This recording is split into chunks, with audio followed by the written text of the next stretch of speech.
Today under SysOps Associate, we will be understanding cloud operations, right? Monitoring and observability. Now we will go deep dive and we will do right a few practicals also, right, in the console.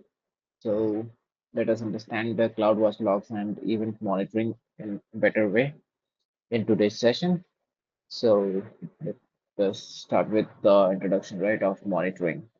So what it is, why it is important, and what we actually do, right? And what we monitor, right?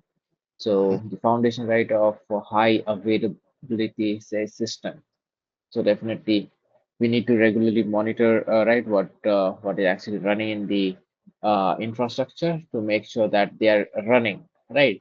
So we cannot, right, without say monitoring, we will not know that what is the current state, right, and the performance level, right, of our applications.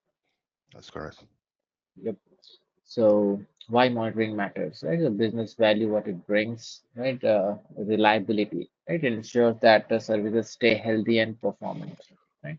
So they're running, and we also get right the operational health. So gain insights into resource utilization, how much right CPU, RAM, or network right being utilized, and based on that we can make decisions and okay whether we need more right of these CPUs or more RAM, right, or maybe we to reduce cost we need to right so resize the servers, right, and these resources. Also, from security perspective, we detect right unauthorized access right patterns via audit logs. So whatever say we are monitoring, also being logged and later, right, we can also do analysis on top of that. Not only later, we can also do it in real time, right? So logs can be ingested right into other services that can monitor them in real time, analyze right automatically in real time, so that if there is any ongoing right say threat or any attack, it can capture it and it can right throw alert to the security team. Now also right from cost control point of view, so we can identify underutilized resources, right, and resize infrastructure. So maybe in our fleet we have say 20 EC2 instance running. Now maybe out of 20 instances, say only say 15 are being used and five are actually lying idle, right? So definitely keeping them running right in running state definitely it will cost us money. So from the right monitoring say dashboard we can identify okay these resources are not required and we can just drop them from the fleet, right? So it will save us cost. Yes. Yep. So CloudWatch overview again. Let us get back right to CloudWatch. We have briefly discussed about it right in our previous module. So the central right nervous system of AWS monitoring. So uh, unified insights, CloudWatch right capabilities, what capability it brings. So it provides data right and actionable insights for AWS or hybrid or on-premises applications, right, and infrastructure resources. So CloudWatch is not only say monitors your cloud resources, but it can also monitor hybrid infrastructure resource or your on-premises resource. Right. So so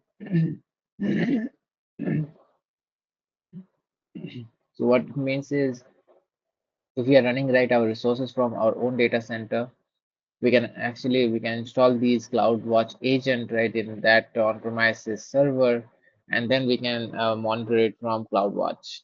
Right, so the agent will push right the data from the on-premises servers to CloudWatch. Right, so we can monitor everything right under a single umbrella. Right, that is CloudWatch, and it collects right monitoring and operational data in the form of logs, metrics, right, and events, right. So it's facilitating a unified view of AWS resources and applications. So how it collects, definitely it collects it and store it in a log, right, or right against certain metrics, right. So we will see what are metrics and events, everything. So understanding metrics, right? So Here we have standard metrics. So standard metrics are basically the default metrics that is provided by AWS themselves, right? So for say EC2, right, CPU utilization, S3 bucket size bytes, right, at no extra cost. Now the standard bytes generally by default, say for EC2 instance, it will push the data every 5 minutes, right? It will push data every 5 minutes. So definitely that is something, right? It's a too much delay, right? If we want to say monitor any resource, right, and you're getting updates every 5 minutes, so definitely it's a lot of delay, right? So you cannot make so whatever happened right 5 minutes back, right? You will be getting it 5 minutes later. So definitely it will be right a challenge to do things right in real time, right? To take any action in real time. So there will be a huge delay, but that is again right. If you want to say use the free right tier, or you want to save right on cost, then that is what you can go for, right? So you can go with 5 minute metrics, right? That is available for free, and right, and definitely if it right uh, fulfills right the purpose, right, then it's fine. But definitely for critical resources, right, it is not at all the right choice, right, to make. So then we have custom metrics. Now these are right user-defined data, right, published to CloudWatch via CLI or SDK, right? So CLI is, it is command line interface, and SDK, right, is software development kit. Now, these are right through other application or other programs, right? We can just push the data to CloudWatch, right? And here it is, right, it will have a right custom metrics. That means we can decide, right, okay, at what right frequency we want to pull or push, right, or publish the data, right? So where is like application, right? Page load time, memory utilization, so everything, right, can be sent by right these programs to CloudWatch at its own right defined, say custom defined metrics, right, interval. Then the retention time, right, for these metrics or the data that right it stores. Data points are kept for different period, right, based on resolution. So now example, 1 minute data kept right for 15 days. So definitely for every minute you are right getting updated, right, or you're getting all the data. So by default it is again, right, it is by default it will be stored for 15 days. You see 15 days, 1 minute, right? So that means it's a huge lot of data, right, that actually you are capturing, right, and storing.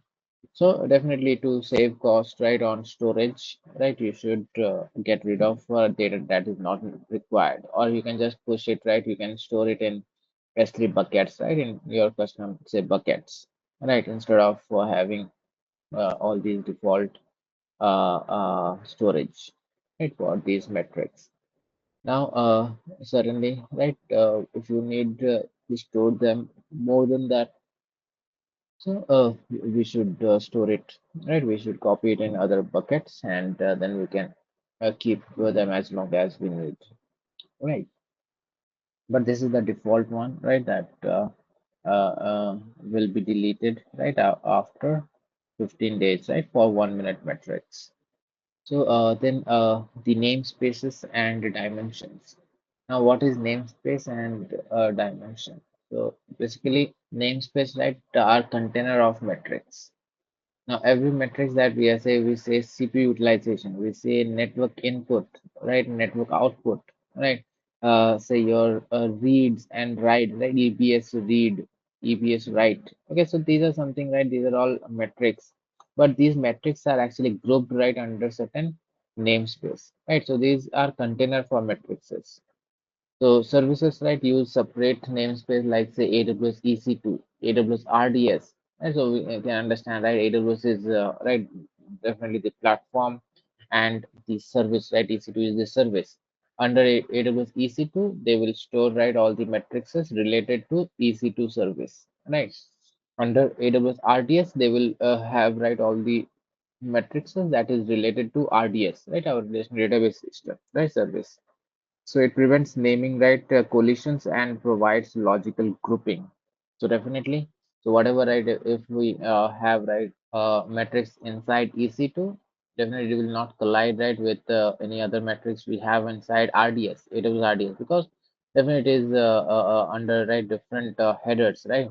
So definitely the path or the metrics that it will be using, right? So it will be complete a different set, right, that actually it will be using. So there will be no contradiction, right, with RDS instance, say CPU utilization and your EC2 instance CPU utilization, right? But underlying, we know that RDS is also using, right, instances. They are also using virtual machines, but we are not creating that virtual machine, right, because it is a managed service, right? RDS is a managed service, and when we created our RDS right instance, we have seen that we are selecting the CPU, right, the storage and everything, right, for the RDS instance, but we are not actually right say selecting the operating system that we want to run, right, for the RDS, right?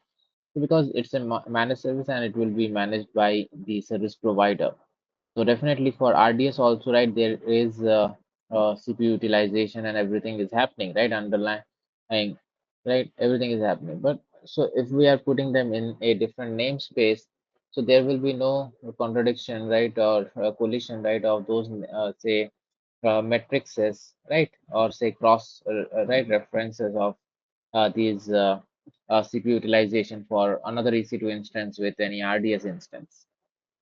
Right. So that is the importance of logically right grouping them under different namespace. Then coming to the dimension. The dimension is basically right a name value pair, right? That is part of a matrix identity, right? Say your EC2 instance ID or region, right? So used to filter results, right, and drill down into specific resource performance. Now, say we have a single instance running right in our account. Now, definitely for one instance, I will have one instance ID, right? And definitely for one instance ID or for one instance, I will be having a single CPU utilization metrics, right? Under say namespace of AWS EC2, right? So under that, what we will have under AWS EC2 namespace, we will have a dimension that say we will have instance ID and then the actual right value of that instance ID, right? So that is name value pair. So name is the say instance ID and value is the actual instance ID, right? ID of that instance. So that is how it is actually storing right under each namespace under namespace. So this is dimension, the name value pair. Now, definitely with this name, right, say instance ID and the value, only one instance can be right there. But if we have multiple instances, right, if we have multiple instances, and for that I want to right say monitor right the CPU utilization. So for that, what it will do, it will have it right a separate dimension, right, say saying that okay this name right or the instance ID, and with that instance ID it will have right the other instance, let's say in EC2 instance second instance ID, and under that it will have the CPU utilization, right? So it will reflect the CPU utilization of the next other instance. Yeah. So that is dimension, right? So again, there will be no contradiction, right, with say multiple instances, right, under same namespace, because definitely they will share the same namespace, Mhm. but their dimension will be different because their key value pair, right, the instance ID and the actual value of instance ID will be different. Similarly with the region, right? So if you have right, you are launching your instance in a separate region, definitely here your dimension is again changing, right? So it will have right all the namespaces or matrices, right, under separate region. So again, there will be no collision, right, and it will be easier for you, right, to filter it out, right? So you used to filter results, right, and drill down into specific resource performance, right? So You can just filter it, right? Whatever instance you are actually monitoring, you can just filter it with your instance ID, filter it with the region where they are running, right? So that is the dimension. So again, these are you can say the identifiers, right, or separators, right? So coming to statistics and percentiles now, analyzing data, right? So this is generally the data that we get right in CloudWatch, right? So we get the average, right? Say whatever log we got, right, for some data. So it is the mean right value over the period. Right? So definitely, if we are say calculating, right, say total storage, right? So definitely every day, right, we are not say maybe we are increasing right the usage, right? So today I'm using 1 GB of S3 bucket. Tomorrow I'm adding right maybe 2 more GB, right, of data. So definitely now it will be three, right? Total it will be right. I'm consuming 3 GB. Next day maybe I'm increasing more, right? I'm going for 5 more GB, right? So 5 plus 3, right? It will be 8. So total it is 8 GB.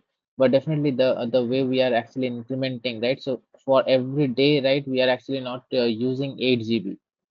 Right. So whatever the average is, right? So say 8 divided by 3, right? So that will be the average value, right, of a day per day if we are right.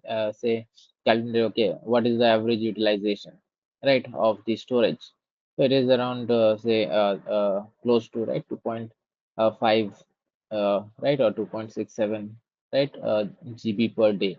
That is what on average we are getting, right? We are using. Right.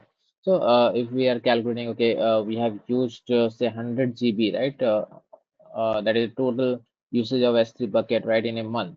Definitely, from that 100 GB, if now we calculate, okay, what is the average, right, utilization per day for that particular month? So what we'll simply do, we'll calculate the average, right? Okay, 100 divided by 30, and we'll get the average utilization per day. Right, so that is how right we get right we analyze data and that is right how we get the average and then sum is again right total value. So used for definitely billing right or total bytes and definitely it is right based on your increments right that you are actually doing right in your usage. Based on that you are getting being billed. It is not that okay maybe for first say 29 days you were just using 50 GB and in the last day you just added right 50 more GB right of usage. Now definitely you will not get billed right for 100 GB for the entire month. Right. So you will be paying for the average usage. So it is not that okay, within that month only you have consumed 100 GB. No. So it was only right. You can say the weighted right average will be calculated. Right. That okay. For 29 days you were using 50 GB, and for one last day, right, you just added 50 more GB. So what is the average, right? So definitely total will be 100 GB, right? But the average will be less. So that is how we and definitely minimum and maximum for every right. So extreme value recorded. So that will also get recorded in the logs and right we can analyze and we can find say based on usage right in which day your say resources or your servers being used right and they are at peak right usage level and when they were right at the extreme right bottom. So right, so based on that we can provision resources accordingly. That okay, whenever maybe during weekends maybe right you have requirement for more servers. Maybe for weekdays you have less requirement. So accordingly, what we can do is we can minimize right say resource consumption right or say resource provisioning for weekdays to save on cost and we can just have right more resources for the weekends and metric resolution now 1 second high resolution customer right so definitely as we already discussed for right if you want to stay in your free tier accounts right and want to use the standard metrics The resolution, right, is around 5 minutes, right? So you need to wait for 5 minutes to, right, have the data pushed, right, to CloudWatch. But here you can, right, use standard resolution, right? That data is having a 1 minute granularity, right? So that means at every 1 minute it will be sent. But again, it is a paid, right, resolution. High resolution, right, you can also, right, AWS supports 1 second, right, resolution. That means every second it will be pushing data to CloudWatch. So this is more of real time, right? Say you will get to know that what is happening currently, right? So if there is any deviation or maybe any attack, right, going on, you can get it right from the logs that okay, it's happening right now, right? So it started when it started. So you can see it the real, right, live say picture, right, of your resources. Definitely has essential, right, for high frequency monitoring, right, of critical applications. Definitely uh, exam tip again, high resolution metrics that allow for faster alarm triggers, right, but incur higher cost. Definitely so cost will be more, right, for high resolution metrics, because, right, it calculates, right, that how many times it is actually pushing, right, the data to CloudWatch, right? So rate of, right, data that is being sent, right? So based on that, it will fill, right, number of instances.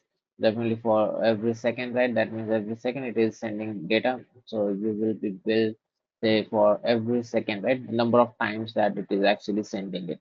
So in CloudWatch alarms, right, turning your data into automated actions.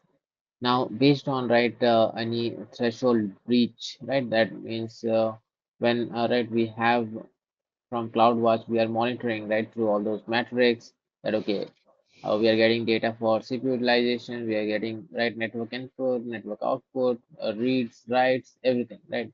Now, based on these data, right, that we are receiving, we definitely we are supposed to take some action, right, with that data. Now what we can do, right, is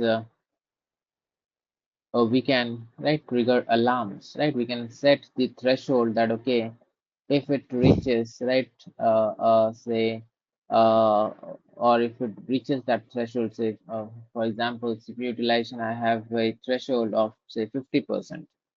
So if my resource consumes more than 50%, right, that means it is actually breaching my threshold, right, that I have set. Mhm. Now, once it reaches that threshold, right, or say that limit, then automatically, right, CloudWatch will raise an alarm, right, and it will, right, maybe we are connecting it to other services like SNS. It will send the notification to other service, and from there, right, we can get the alerts, right, or notification on our emails, on our SMS, right. So or we can send it to any other application, right. So that is, right, how we can automatically trigger, right, alarms based on the and we can take, right, the actions, right, automated actions. Now the life cycle of the alarm, right, is again we have seen this, right, in previous module also. We have okay, we have alarm, right, and we have insufficient. Now okay, right, is something that is when, right, everything is under the threshold. So we have, right, the metric is within the defined threshold, system is performing, right, as expected, right? So there is no deviation, there is no, right, breach of the threshold. Now when it is in alarm state, right, that means there is a breach, right? So threshold breached, triggered, right, say configured, right, actions like say SNS notification or EC2 recovery, right? So maybe whatever, right, you have actually set, right, that okay, if alarms get triggered, so what action you want to take, right? So if you want to notify, right, the team that okay, there is a right resource breach, so you can configure SNS topic and then you can notify, right, your. Similarly, we have insufficient, right, data. when right we create the uh, uh, alarms, right? So definitely instantly it will not get right the data from the resource, right? So the alarm has just started, right, or data is missing. So configuration determines, right, if the counts are okay or breaching. So definitely if right we just created the alarm, so it will instantly not get right the data from the resource. So it need to wait for some time, and generally, right, if we're using standard metrics, so we need to wait for 5 minutes, right, to get something, right? So once it gets the first, right, say a data point, then it will determine whether, right, the threshold is breached or not. So if it is under the threshold that we have set, right, then it will go for okay, and if it is breaching, right, it will go for alarm, right? But as long as it is not receiving, right, any data, so it will be right in the insufficient state.